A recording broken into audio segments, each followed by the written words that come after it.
Achoo! Moo? Boo! No, don't worry, I've not travelled through a creaky door, sneezed at all the dust before blowing a trumpet, confusing a cow and making the crowd angry. I only do that sort of thing on a Saturday. I was just playing Uproar, the very funny game of silly sounds from Macmillan. It's a super simple but incredibly fun play, suitable for anyone of any age at all, as long as you can read, match words, and most importantly, make amazing noises like surprised cat, meow, or bubbles, or twit twoo. Can you guess what that was? Yeah, that's right, a sad owl. Twit twoo. Oh wait, that wasn't me that time. I am a sad owl. Oh no, why are you sad? Because I'd like to have a go at funny noises too. Oh, okay, go on then. If you go to macmillan.fun and use the code CC4K, you'll get a fancy 10% off the brilliant Uproar game. What sound effect was that? Rubbish podcast host. Oh. As the sad owl, who is rubbish at sound effects, says, head to macmillan.fun and have a look at any of their brilliant, very funny games, including the wonderful Uproar. And if you're listening to this podcast, you can use the code CC4K to get a whole 10% off. Woohoo! I'm a happy owl now. You are listening to Comedy Club for Kids presents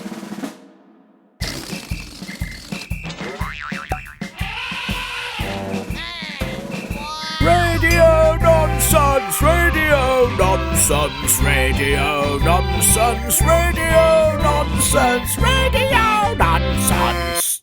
Hello, class, and welcome to Radio Nonsense School, the official Comedy Club for Kids podcast, school, suitable for all ages from 2 and everything in between. Hang on. Let me just check my name badge. Oh, yes, I'm Mr. Tiernan Face.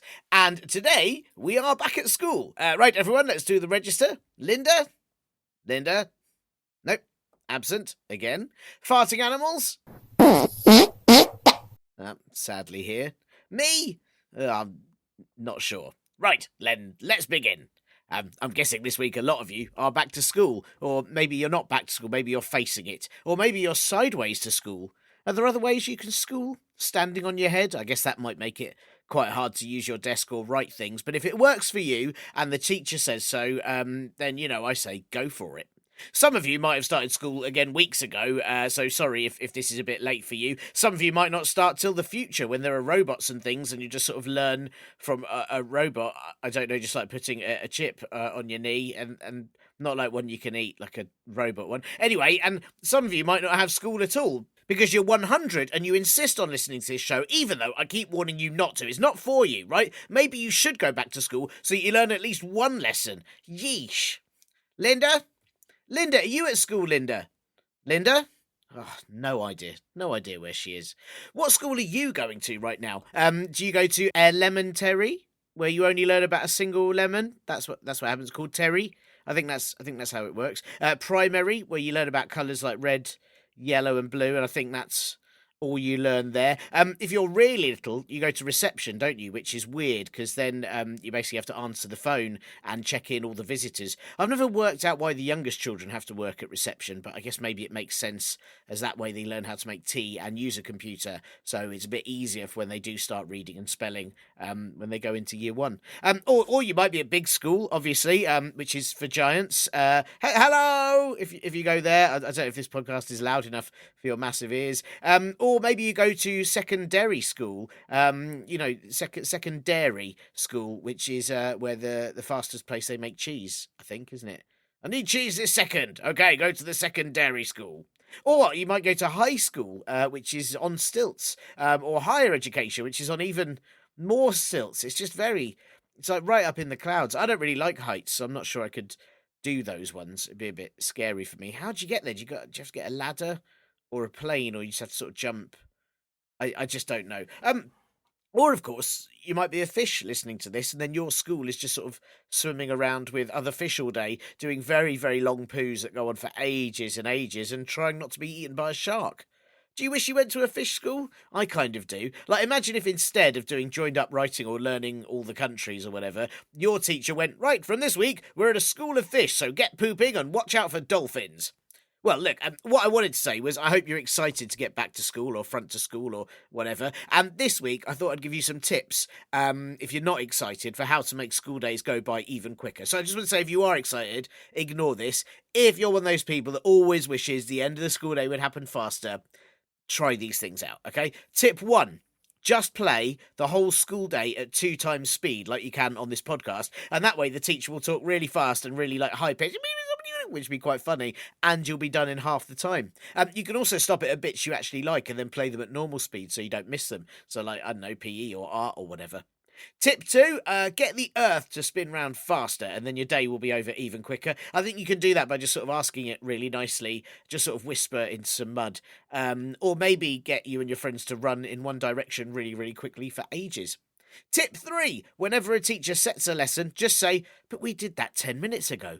Don't you remember? And then pretend that they're behind you in time due to a glitch. And as you're ahead of them, you've already done the whole day, so you should probably go home. So, I hope those help. Obviously, as I said, if you enjoy school, which you should, especially if you're a fish and a fan of doing long poos, or maybe you like being on stilts or learning about a single lemon, then please don't do any of those and just have a lot of fun at school. Right, now pay attention, class. This week, if you would like to win a game of Uproar, the game of silly sounds from Macmillan.fun, then please do get your Smellementary Fool teachers, grown-ups, to help you email us in your impression of, hang on, let me just check my Uproar card set. Oh, noisy eating. So I want your impression of noisy eating. And don't forget, from previous weeks, you can still win a game for sending in a toddler tantrum impression or a saxophone impression too. And you can enter this wherever you are in the world as well, but not in space or in the sea. If you are at a fish school, you can't enter, as we'll just send you the game, and then you'll do a very long poo on it, and it'll get very wet, and that's a waste, isn't it? So not going to do that. But if you have questions you want answering on the show, even if they're just homework questions and you can't be bothered to answer them yourself, then also get your grown-ups to help you email those, or the competition entries, or any jokes, or just whatever at all, into podcast@comedyclubforkids.co.uk. Also, don't forget we have a live Radio Nonsense podcast happening in London at the South Bank Centre on October the 26th, which isn't a school week in England. Tickets are on sale at the link in this podcast blurb or at southbankcentre.co.uk, and it will be myself, Athena Kugblenu, and Jos Norris answering all of your questions live. So come along and think of questions in advance too. I don't know how many we'll get to answer in the hour. It'll probably only be sort of 3 or 4, but you never know. You never know. Will Linda be there? I have no idea. Maybe. Linda, will you be there, Linda? No clue. You can check out all our normal Comedy Club for Kids shows all around the UK at comedyclub4kids.co.uk too, and of course grab our t-shirts at comedyclub4kids.store. So please come along to all of those things and wear all of those things. Right, and now class, get your books and pens ready and then put them in the bin and listen to this instead, as it's the most importantest bit. How could I possibly be expected to handle school on a day like this? I am excited to say that on today's podcast, I am joined by none other than Joshua Seigal, a.k.a. Jay Seiglies, a.k.a. Josh, who's best friends with a butternut squash, and of course to all our Telugu-speaking listeners, Pankaklanku, Atyanta, Vegaganja, Tariyaru, Sesavadu. But of course, most people will know you, Josh, for inventing a dance move that involves someone else doing it all for you so you can have a sit down, for being a true change maker with your invention of hench fries, and of course, the only winner to date of the renowned but incredibly difficult World Championship repetition battle. It's lovely to have you on the show. How are you doing? I'm not bad, thank you. I've just had some hench fries for my lunch. Actually, they're like normal French fries, but they're just much. They've got kind of ridges in them, and they're much bigger. Yes. And they're called hench fries. Yeah. I was astounded when I heard about it, and I haven't yet tried one, but I'm assuming you don't need to eat as many of them as French fries because they're just huge. Yeah. I just had I've got a huge appetite anyway, so I just ended up having a great big plate of them. I think maybe 17. I think they did some scientific studies, and I think the average plate full of hench fries is 17. But I think children tend to eat more than grown-ups, which is weird.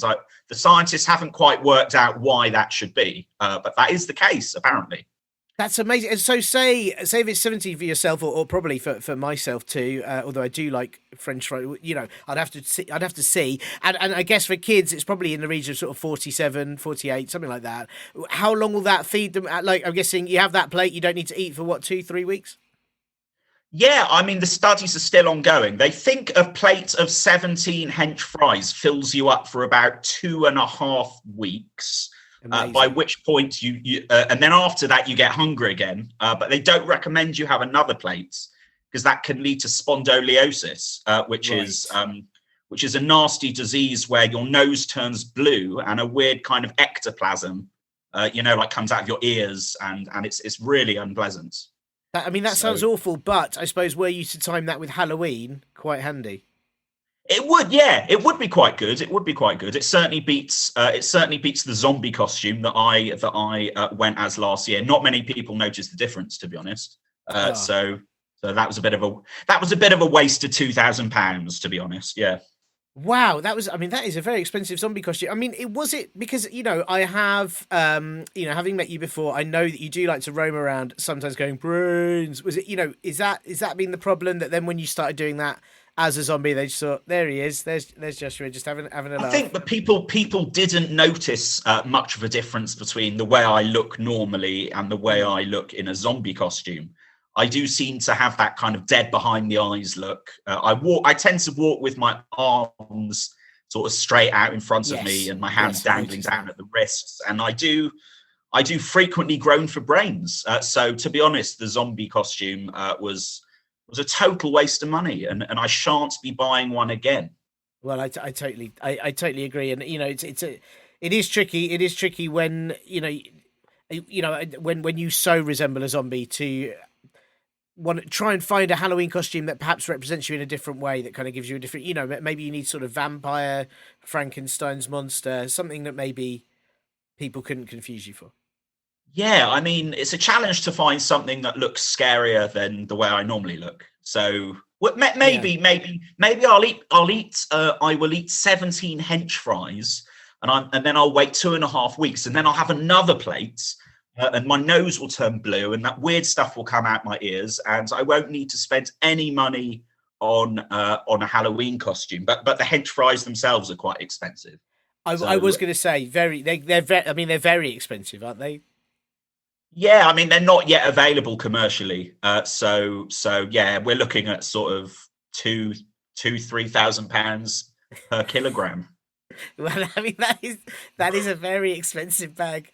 Bag of chips. So, I mean, wow. I mean, can I? Obviously, I don't want you to divulge your secrets. This is a podcast that's going out to the world, and I don't want anyone to steal your ideas. I'm sure they wouldn't. Our listeners are very nice, but the hench fries. Is it in the? Are you training up the potatoes? Are you making the potatoes do weights, or is it in the bit where you turn them into fries? Where is it you start making them really hench?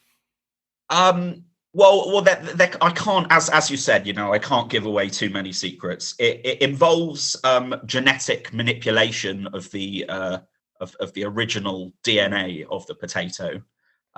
We do have special fields in northern Siberia where they grow, and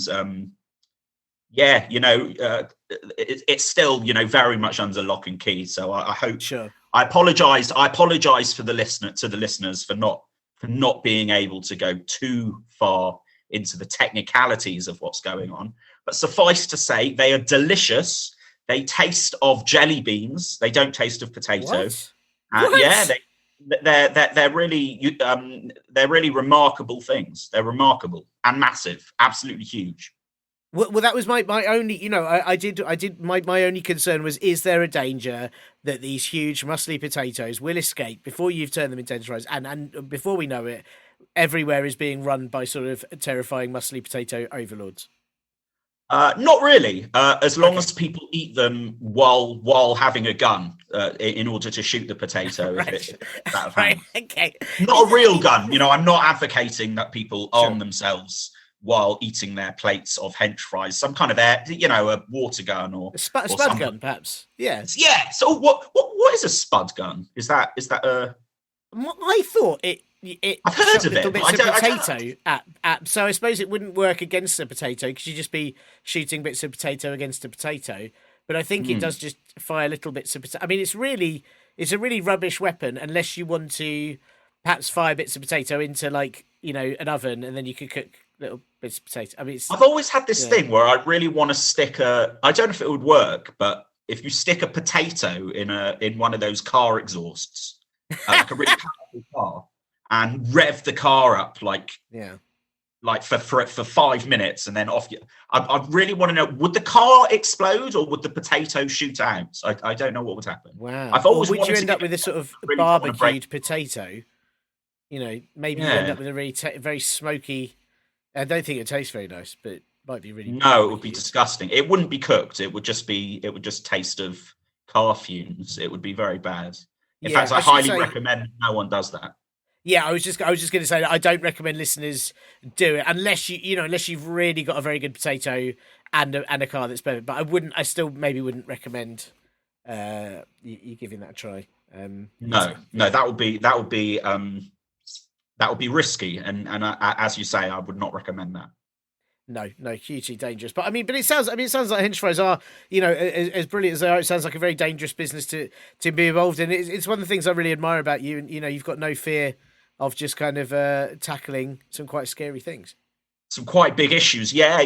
I was what was that language you mentioned at the beginning? You were doing like an introduction, and then you said for any speakers of something. It was Telugu. And hang on, I think my next venture will be my next venture will be to try and learn that fluently. It's for people who live in the Indian states of Andhra Pradesh and Telangana, where we have at least 40 bazillion trillion listeners. I don't know why. It's obviously just very popular there. So did you not know that that's how you're referred to in the Telugu language? I thought it was from something. Were you referring to me in that little statement? That was your title. That the Telugans they refer to you as. I'll just translate it for you. I'm not a Telugan speaker myself. Okay, I've got dalliances in it, but it says he who makes pancakes the fastest. So I assumed it was down to your, you know, legendary visits there, perhaps for some incredible pancake making. I didn't know. I've actually my pancake making days are long past me. But at one point, I was able to make a pancake in less than 1 second, which was it was astounding. It was in the Hertfordshire Evening News at one point. Nice. I think it was on page 14 or something, somewhere near the back. But it was one of my bigger, less than 1 second. Yeah, it was amazing. I'm pretty sure the Hertfordshire Evening News is published in Telugu. I'm pretty sure that's one of the many languages they publish it in. Yeah, well, maybe it's distributed among that community, and then that's why they bestows that accolade on me of the he who makes pancakes the fastest. But since I got into the hench fry business, you know, I haven't. My pancake making days are well gone, as they say. And I mean, which, you know, I totally understand it, but I feel sad that you didn't even know. And you know, who's to say that suddenly on Sunday, for example, you might get a call go, Josh, we need you in Telugu right now in the Telugunian region, and you have to fly there, and they're all there waving big foam pancakes and wearing all their favourite pancake costumes, and you're thinking, what's going on? Well, I'm actually. I don't know if I should mention this because it's not one of my proudest moments, but I've actually been banned from making pancakes now. I'm legally I'm legally not allowed to do it because wow. Well, yeah. I mean, part of the ingredients involves cats, and they were noticing that the cats were going missing, and a lot of people were getting very upset, and you know, I'm not. And you need cat if you want to make pancakes in less than 1 second. You need to include the cats. Otherwise, is that what makes it really cook super quick? The cats. Yeah, it's just the particles within the cats collide with the eggs and the flour, and bam, you know, it all just happens in less than 1 second. But I think it requires something like 6 or 7 cats to make one pancake. Right. And each pancake is less than 1 centimeter in radius. So it's essentially, you know, like a total waste of cats. I mean, it sounds like a total. I can see it because pancakes need to be sort of flipped, and cats always land on their feet. So I assume that the more cats you put in the pancake, the more the pancake's going to land back in the pan correctly. And That's essentially why you need the cats. Yeah, that's why you need the cats. And some people who run the what's it called, the cats, the National Society for the Protection of Culinary Cats. Yes. They took out an injunction against me, which meant that I had to go to court. It was a lengthy process. It was highly traumatic for me and my family. And I think that made page like 18 or 19 of the Hertfordshire Evening News. I can't remember. Wow. Somewhere near the back. But yeah, I'm banned from keeping cats for 13 years. And I'm banned from ever making pancakes again. So, I can make pancakes, but if I make the pancakes again, then I'm not allowed to use the cats. And but then I won't, I won't be able to break any records without the cats. So there we go. Well, that's really sad news. I'm sorry that I understand that I can see that it's quite traumatic for you talking about it. I'm sorry that I brought it up. No, it's okay. It's okay. It's obviously I appreciate your condolences. Well, and I would also like to say that the National Society of Protection of Culinary Cats, it does bother me because here they are banning you from making pancakes, and yet Kit Kats are allowed to happen.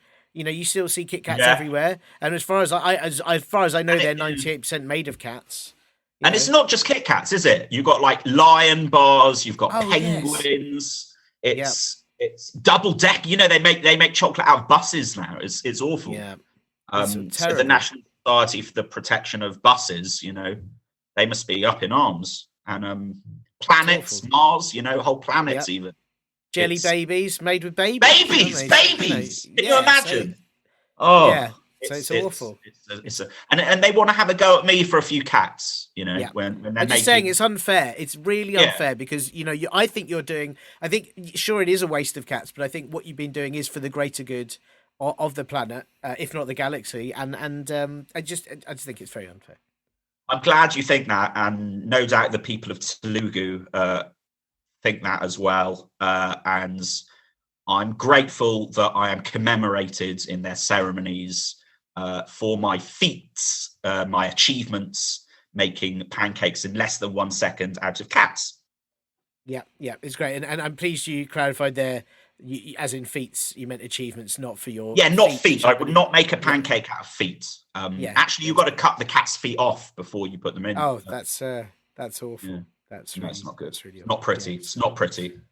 Wow. Well, listen, I'm so pleased that you had time to come on this podcast. You're obviously incredibly busy with the hench fries and the cat injunctions. And, I've got you on here because we've got a very specific question we've had sent in that I know you're the person that can answer it, to be honest. But before we get to that, I've got to ask you some admin questions. We just have to get them out of the way. They're just important for this show.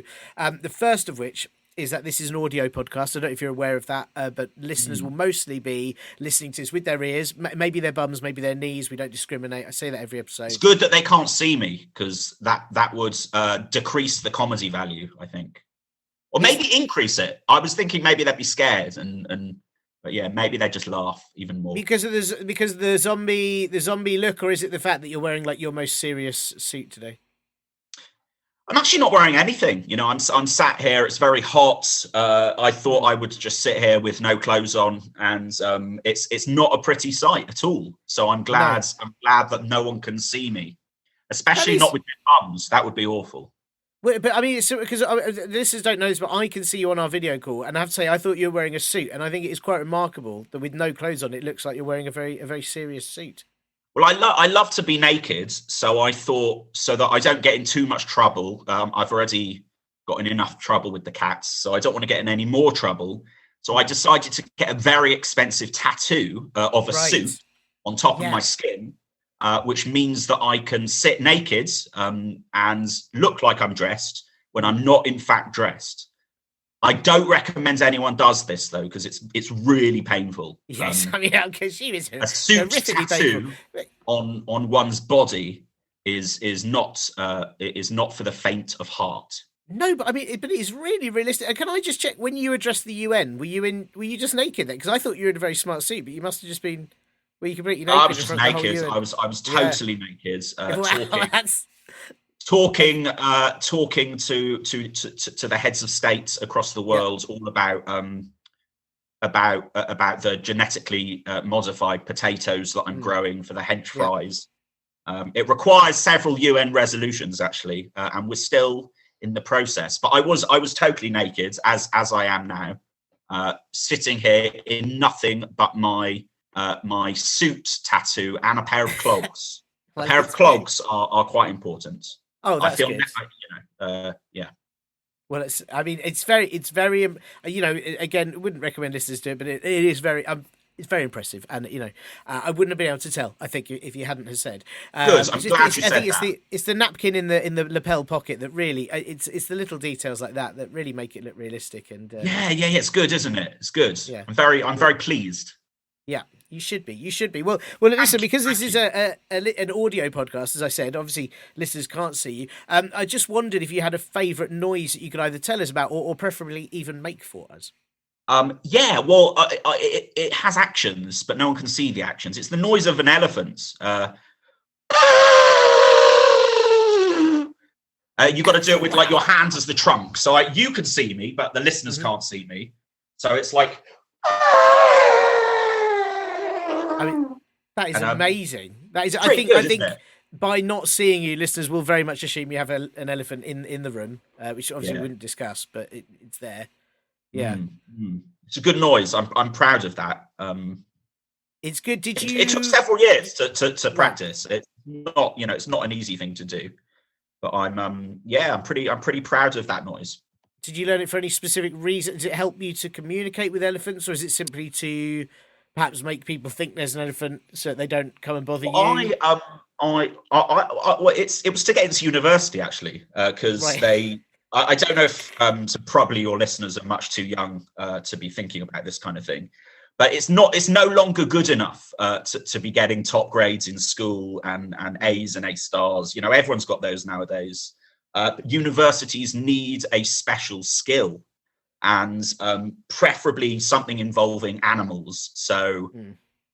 I actually know a guy who, and this isn't such a happy story, but he got a lemur's tail surgically attached to his coccyx, which is the bone at the bottom of his back. Mm. Of course. And it actually turns him into a lemur, and he got taken Wow. to Madagascar. The government now, they're not very receptive to lemurs in the country. Sure. But he got put on a plane all the way, and he's now in some kind of small forest dwelling community Mm. in Madagascar. But I'm luckily I didn't suffer the same fate. I spent a couple of years in Africa among the elephants, Mm. learning some of their skills, and that was what I came away with, was the ability to make that noise. And as a result, I was able to go to the University of Seymour Road, which is the name of the road that I live on. And That's. yeah, I mean, it's that's just my amazing. house. It's just my house. Right. I applied to turn my house into a university. Right. And Uh, how many students study there? Just me, Just you. Right. Sure. and I'm the teacher as well. I'm the teacher and the Right. student. Right. Yeah. And what courses do you provide? I provide courses on turning cats into pancakes, which Oh, I'm yeah. not allowed to do. Making you're not hench allowed, fries, elephant impressions, and mathematics. But Wow. we're ranked quite low in mathematics. I think we're the second lowest ranked university Right. in the Western Hemisphere, actually, for mathematics. Wow. But don't ask me to do any maths, is what I'm trying to say. Sure, but I mean, there's people. There are a lot of negatives in maths. So by being a negative course, you're kind of already doing maths in a positive way. Yeah, two negatives make a positive, don't they? I In mean, maths. is that what you're? It's been a That's long what you're time. teaching on the course, isn't it? Yeah. So, I mean, this is all. I have to say that elephant impression was properly superb. I didn't expect it to have quite such a. I certainly, when I went into university, I was trying to think what I had to. I didn't have to do any animal impressions. I had to balance 16 plates on sticks and keep them all spinning at the same time. And how did you do that with only 2 hands?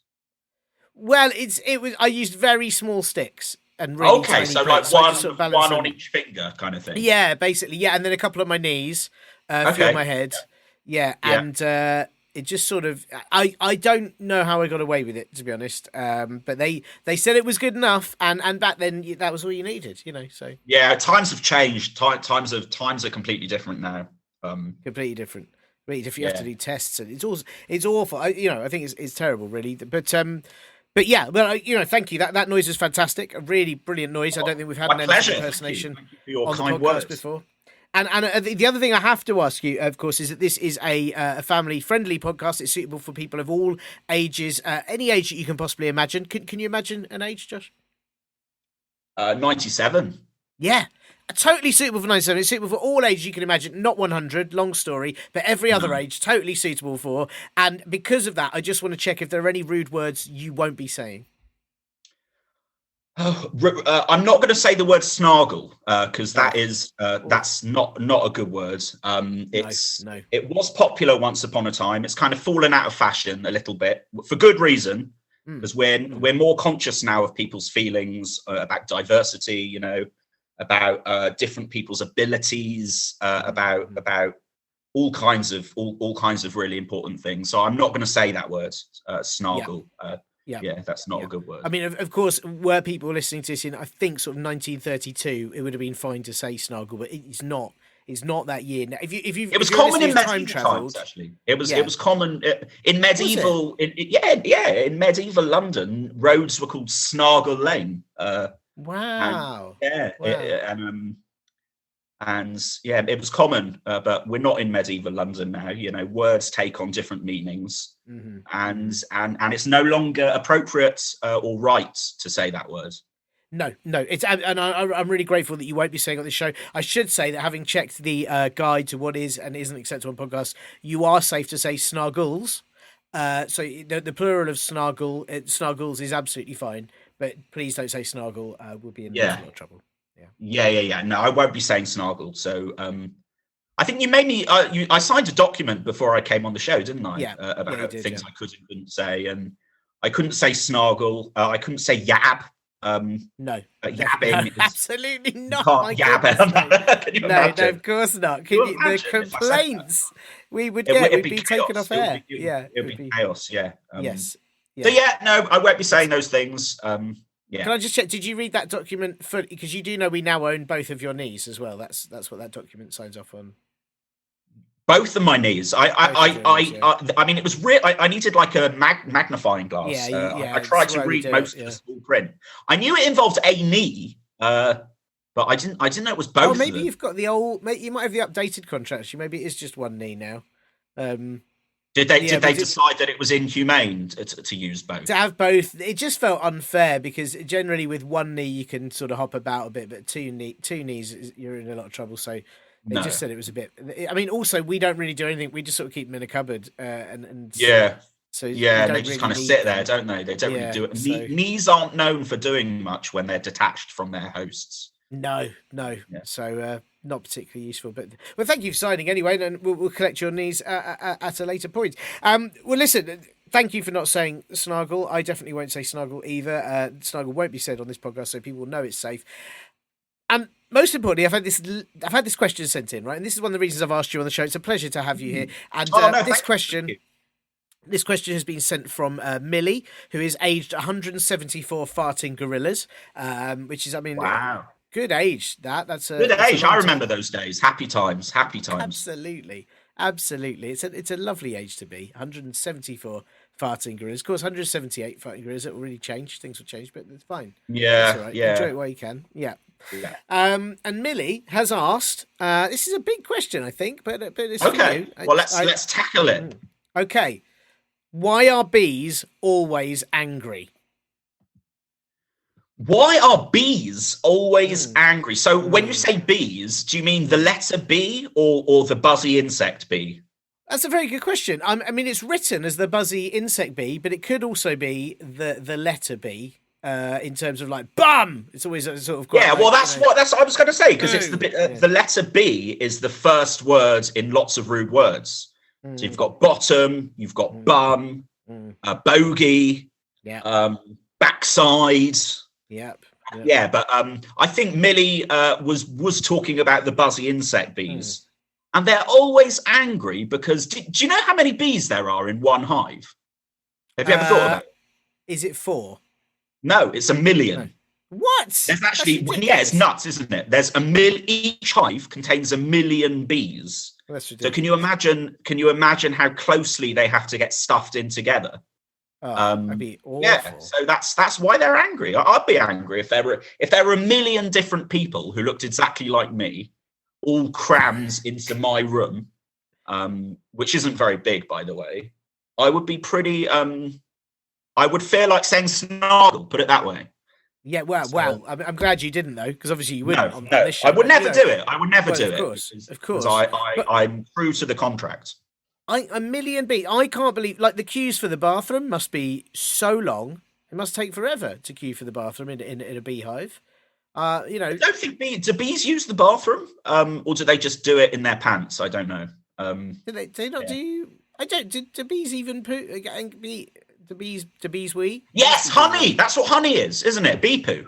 Isn't honey bee poo? Is honey bee poo? That really I thought honey ruins was honey. What was that? Sorry. Doesn't that ruin honey for you? I mean, the idea that a bee has pooed out your honey, it's not great. I think it makes it better. I like the fact that a bee has had to put in a bit of effort in order to produce what goes into my mouth. I don't want effortless. When I eat broccoli, I don't feel like the broccoli's made too much effort. It just grows and doesn't do very much. I mean, I wonder if it is like because the fact a bee has had to clench its bottom and poo out some honey, and I get to eat that. I think that gives me a lot of gratification, to be honest. You can taste the effort. But it takes 1 million bees in one hive, and yeah, they're very angry creatures.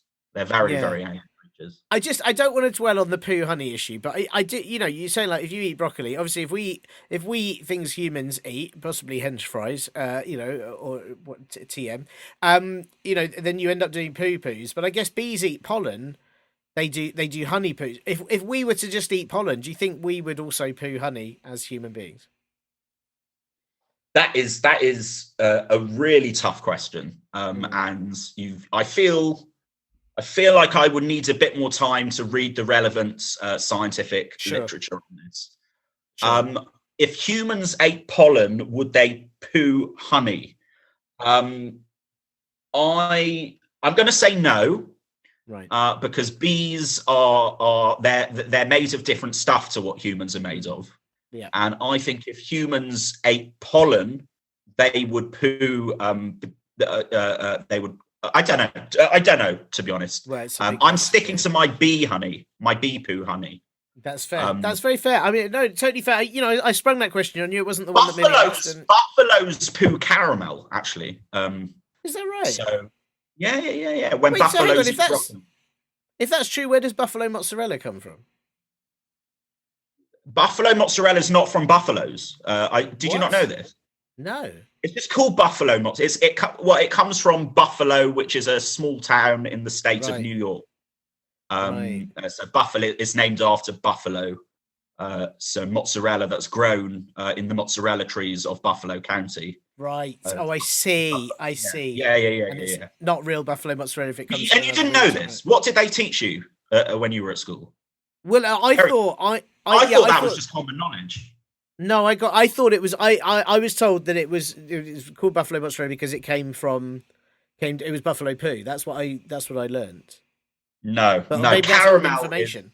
caramel is buffalo poo. Right. Okay. Yeah. So. Wow. Well, I mean, I've really learned something there. I had no idea. That's wow. I mean, think about that next time you eat some caramel biscuits. Buffalo has had to poo for that. Yeah, and it's quite. Imagine the trauma. Caramel can be quite hard. Yeah, if it's not melty caramel. Mm. Well, I mean, I think you've got a very. Just go back to the bees. I think you've got a very good point on it. If you lived with a million other little creatures that look like yourself, it would be irritating. But perhaps also, I wonder if constantly having honey everywhere, even if it is your own poo, probably worse if it's your own poo. That's got to be quite. That would make me really angry. Today's a very hot day. If everything I touch You was wouldn't want to sticky, get covered. You would not want to get covered awful. in sticky honey poo on a day Yeah. like today. Yeah, Yeah. it's a nightmare. It's a nightmare. Yeah. So bees, very, very angry creatures. Very, very angry creatures. Anything And to Millie do with has this? found out. Do you think that will satisfy Millie's curiosity? I mean, very possibly. I don't know. I don't know what it is that she needs to know this for. Is she trying to get into sort of mindfulness for bees? Maybe she's trying to work out how to calm them down, or perhaps she wants to sort of go into bee fighting, where you get bees angry and you wave a little tea towel. And There's fly one past you. special day a year when bees clean their bottom, and it's called Bee Day. Did you know Right. this? Bee Day. Do you know what? I have never heard of this before. No. Bee Day.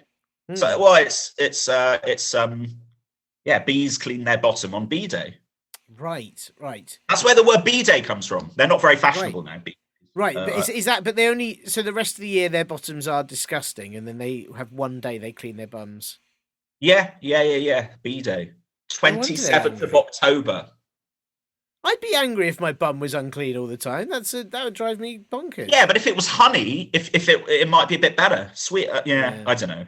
No. Yeah. So, do you think anything comes from the fact as well that they're? I was going to say the fact that bees are yellow and black striped as well, which is like a warning to other creatures. But then whenever they look in the mirror, it must be quite startling. Like I'd probably be like, oh no, it's me. That's got to cause some upset. Yeah, really will. I mean, I'm used to the feeling of being scared when I look in the mirror. You are, yes. So it's hard for me to kind of think about what it would be like to be surprised, because I'm very used to it. My whole house is made out of mirrors, actually. Yeah. My wife wanted to do that. I wasn't very happy because I've got to look at myself 24 hours a day now. But yeah, a million bees in one hive. I'm still thinking about that. It's someone should do something. Someone should do something. What would you recommend? Because Millie's asked this question. As I said, maybe she wants to calm bees down. Do we need to kind of build new housing for bees so they can have their own little bee space? I think so. I mean, I'm not. This is not an area of policy that I'm that familiar with. But I think hives need to be made bigger, and crucially, bees need to be made smaller. If we had smaller bees, then we wouldn't need to necessarily make the hives that much bigger. We would just have smaller bees, and they would take up less space. But people haven't actually found out a way to. You could cut them in half, I guess, but then they wouldn't live. So the trick is to keep a bee alive and to make it smaller, so it takes up less space in the hive. Gets less angry and stings fewer people, and just creates a better world all round. But this is really the stuff of fairy tales, to be honest. Yeah, I'm very pleased you're not going down the cutting bees in half route. That I feel like there'd be another injunction. No, you just wouldn't be allowed anywhere near bees. In a lot of I'll get in a lot of trouble for that. Of course, and also of course smaller bees, less honey. So we've got absolutely we've got to keep it going somehow. It's a very tricky and in fact sticky situation, and it's a good question from Millie, I have to say, but there is no easy answer. I think your answers to why they're always angry, that is an easy answer. It's a great answer, but the answer to how we fix it, which isn't a question Millie asked. I don't even know if she cares. She probably doesn't care at all. She probably likes the fact they're angry, but that's the question I asked, and there's no easy answer for that one. So, no. It's a very, very tough situation, and I think we can't bury our heads in the sand. We need to face up to this issue. We have angry bees.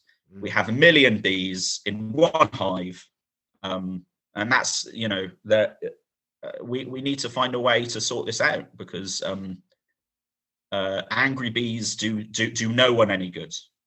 No, and also don't bury your head in the sand, because you'll just get sand in your mouth. It's no, really or you might turn into an ostrich, which isn't much better. But you will then get into university, so that's Well, it depends which university. I think there's sure. So I don't know if ostriches are accepted at all universities. Oh, it's so discriminatory. Well, it is. It is. Well, thank That's you. the world we Listen, live in. I'm so grateful that you had the time in between everything that you're doing right now to come and answer Millie's very important question. And obviously, I think what the listeners may not be aware of is in between these hen's fries, in between these many other things that you're busy with right now. You've got a brand new book out. Is that correct? I do, yeah. Is this the bit where I stop talking nonsense? Well, hang on. I mean, what do you mean talking nonsense? We've been talking very seriously for a very long time. I think that's of course. No, I was just having a joke with you. Of course, it was a great joke. Really I enjoyed it. Thank you. I do have a new book. Oh, it's actually it's. I don't know if I can call it new. It's Right. about 11 months old, so probably older than some of your listeners, to be honest. Yeah, it's called Yapping Away. What was that? Sorry. Sorry, I said it's new to them. They haven't heard about it. It is, yeah. It's called Yapping Away, and it's got a lovely, yapping like a dog, and then away, and it's got a purple cover, which is nice, and there are some dogs on the cover, and I don't like poetry at all, but it's a book of poems. I hated writing it; it was awful. Right. But people like poems, so if you like poems, check out Yapping Away. There's poems about yetis, cats, dogs, grandmas, spaghetti. I'm trying to think. Unicorn poo, actually. Oh, wow. Which is unicorns poo out rainbows. Oh, wow. There's a poem. Yeah. There's a poem about that. There's no poems about Snargle. I tried to include one or two, but the publisher said, makes sense. Society. Makes sense. No. It's that wasn't going to happen. Society is not ready for that kind of thing right just yet. So can I just check, because you hate poetry and you hate poems, it would be really helpful if everyone sort of bought a copy so that you wouldn't have to have them around you. Yeah, that would be great. Just go online, type in Joshua Seigal. Seigal is Seigal, and then type in Yapping Away, and you'll get taken to some kind of website where you can buy one. Right. So please do that. Well, they absolutely should, if only to save you from the poems that are, Awful things. Just take them away from me, please. It's an awful situation to be in. Well, listen, thank you, Joshua. I really appreciate you being on the show, and hopefully, thank you so much. It's been awesome. I've loved it. Well, thank you, and hopefully I'll get to try hench fries soon. But or just see you anyway. Hopefully we'll see you soon, and preferably you'll bring some hench fries. No more than 17. I don't want the ectoplasmias. No. That would be. I won't, and I'll try not to wear my zombie costume. Perfect. Or be naked. I will be naked. It will look like I'm wearing a suit, but I will be stark naked, and I will feel the cool breeze against my skin, and it will be wonderful. That's something to look forward to. Thanks very much. Thank you. Huge thank you to Josh for both his revolutionary changes to the way fast food works, and mostly, though, that very impressive answer. And Millie, I do hope you are happy with that. And if not, do write your complaint onto a sink full of water and then pull the plug out so I never have to see it. Thanks. Joshua is a brilliantly funny poet, and he's written several children's books of poems. The latest one is called Yapping Away, and you can get that from, everywhere that has books. So, again, probably not the sea. I guess that must be why schools of fish don't read much, because, those books just get wet and then they do those long poos. Anyway, but do grab a copy of Yapping Away from anywhere but the sea, I guess.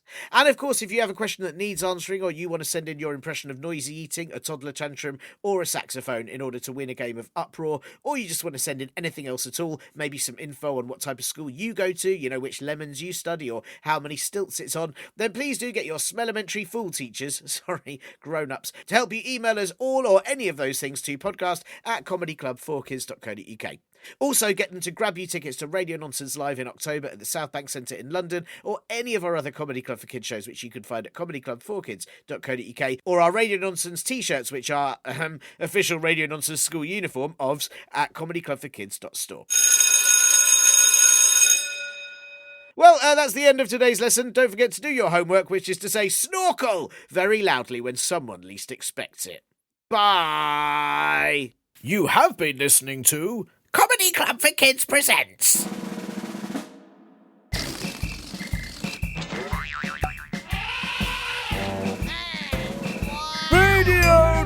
nonsense, radio nonsense, radio nonsense, radio nonsense, radio nonsense. It's the end.